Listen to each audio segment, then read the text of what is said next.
কত আশা কইরাই না ছাদের মধ্যে গাছ লাগাইলাম, আসলে কপাল খারাপ থাকলে যা হয় আর কি মোর গাইস। তো যা হোক এদিকে 2-4টা বেগুন তুলে লইছিলাম, মানে লাল 2টা সাদা 2টা, মানে এই 2টা বেগুনের গাছ হয়েছিল। তো দুটো দুটো করে ধরছিল, মোট 4 পিস। তো 4 পিস তুলে আনছি। আইনা ভাইনা চিন্তা বার্তা করতেছিলাম যে কি রান্না করবো, বেগুন দেখি খাইলে ভালো লাগবো। তো যেহেতু এটি শুটকির বেগুন ছিল, গাছ লাগাচ্ছিলাম, তো চিন্তা ভাবনা শেষ, শুটকি দিয়ে রান্না করবো। তো সেই জন্য দমাচক্কা করে কাটতে লইছি। তার মধ্যে 2টা আরো বেগুন নিয়ে নিয়েছিলাম ঘরে, যেহেতু বেগুন কমাই যাচ্ছিল সেই জন্য আর কি। তো যাই হোক এদিকে কাটা কোটা সব শেষ হয়ে গেছে বেগুনটি। তো যাই হোক এদিকে আলু দিতে হইব, তো গাইস আলু না দিলে কি মজা লাগবে শুটকি, তাই না গাইস? তো যাই হোক এদিকে আলুটি কুচি কুচি করে কাটতে লইলাম, মানে একটা না অনেক কয়টাই লয়ে লইছি। লয়ে চিন্তা ভাবনা শেষ, এখন ধোয়া পাল চলে এসেছে। তো ধোয়ার জন্য কলপারে দিয়ে দিয়েছি, ধুয়েতে এখনো ধুইতে লাগবো, যতক্ষণ না ধোয়া যাবো। যেহেতু আলুর মধ্যে বীজ দেওয়া ছিল সেজন্য ভালো মতো খলাই মলাই নিতে হবে। তো যাই হোক এদিকে বলটা মনে হলো ছোট হয়ে যেতেছে, খলাইতে দেরি হয়ে যাব। তো সেই জন্য একটু বলটা বড় করে নিলাম, মানে বড় বড় ঢালে রয়েছি। লয়ের যে আমার ধোয়া দিয়ে প্রায় শেষ হয়ে গেছে। তো এখন চিন্তা ভাবনা করলাম যে শুটকিটা ধুতে হইব। তো যেহেতু হাতে শুটকি ছিল, এটা কোনো সমস্যা হবো না। বাই দ্য ওয়ে আশপাশ কোনো কিছু ছিল না, সেজন্য কোনো সমস্যা হইতো না। তো যাই হোক এদিকে ধমাচক্কর করে ধুয়ে লেতেছিলাম, মানে আবার দেখতেছিলাম 2টা আবার বিদেশি, মানে ওই যে সমুদ্রের ইয়া ছিল, শুটকি ছিল। তো দেখলাম যে আশ মাছ ছিল নাকি, তো নাই কিছু নাই, তেন থাক।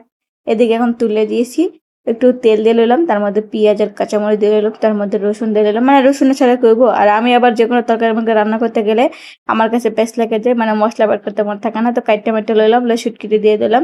শুটকিটি ধামাচাকা করে লাড়ে লাড়ে ভাজে লইছিলাম গাইস। ভাজে বুঝে সন্ধ্যা করলাম যে এখন মশলাপাতি দেওয়া যাক। তো মশলাপাতি দিয়ে চিন্তা করলাম একটু পানি দেওয়া যাক, সুন্দর মন্দর করে নাড়াচাড়া করে থুয়ে দেবো। তারপরে শুটকিটি হয়ে এলো, তারপরে দেখা যাবে নি কি করা যায়। যাই হোক এদিকে ধামাচাকা করে একেবারে কাটতে মাইটে লইছি। লয়ের যে আমার কষানো প্রায় শেষ। শুটকি এখন তো খাওয়ান যাবো, তখন তো খাইলে হবো না, আমি যেহেতু বাগুন দিয়ে রানবো সেই জন্য বাইগুনটি ঢেলে দিলাম গাইস। দিয়ে হেরে চিন্তা করলাম ধামাচাকা করে লাড়ালাড়ি করে লই, মানে নাড়ানাড়ি করতেই হবে। পানি টানি দিব না গাইস, বেগুনের থেকে যে পানি বেরোবো সেই পানি দিয়ে কিন্তু রান্না করবো গাইস। তো জায়গায় দিকে রাইখে দিলাম, এই যে দেখতে পারতেছেন গাইস। বাগুনের এক ফোঁটা কোনো পানি টানি কিছু দেয় নাই, বাগুনের পানি দিয়ে কিন্তু প্রায় কষানো হয়ে গিয়েছিল গাইস। তো ধামাচাকা করে উল্টে মুল্টে লুতেছিলাম, দেখতেছিলাম নিচে একটু লাগে লাগে যাওয়ার ভাব হয়ে গেছে। তো কি আর করবো, তো কিছু করার নাই। তো ওইভাবে লাড়াচাড়া করে নিলাম, একেবারে যে পুড়ে গেছে এরকম ব্যাপার না। তো পুড়ে মুড়ে যেহেতু জানি কোনো সমস্যা নাই। এরপর যে একটু পানি দিয়ে লইলাম, বেশি পানি দেবো না গাইস, বেশি পানি দিলে বাগুনটি একেবারে আউলে মাউলে ঘাটামাটা হয়ে যাবো। তো সেই জন্য একটু অল্প করে পানি দিয়ে লইলাম, নিয়ে ধামাচাকা করে উল্টে রেখে দেবো, মানে বলকটা পর্যন্ত। এই যে আমার বলকটা গেছে গাইস। তো রান্না বান্না প্রায় কমপ্লিট হয়ে গেছে, এখন তো নামাইতে হবো। নামাই যতক্ষণ না খাইতে পারবো তখন আমার তো জামে পানি নেবো। তো যাই হোক এদিকে নাড়াচাড়া দিয়ে একটা ডালে লইছিলাম। তো একটা বড় একটা বল এনেছি, নিয়ে একটা ঢালে নিলাম। তো দেখা যাক কেমন হয়।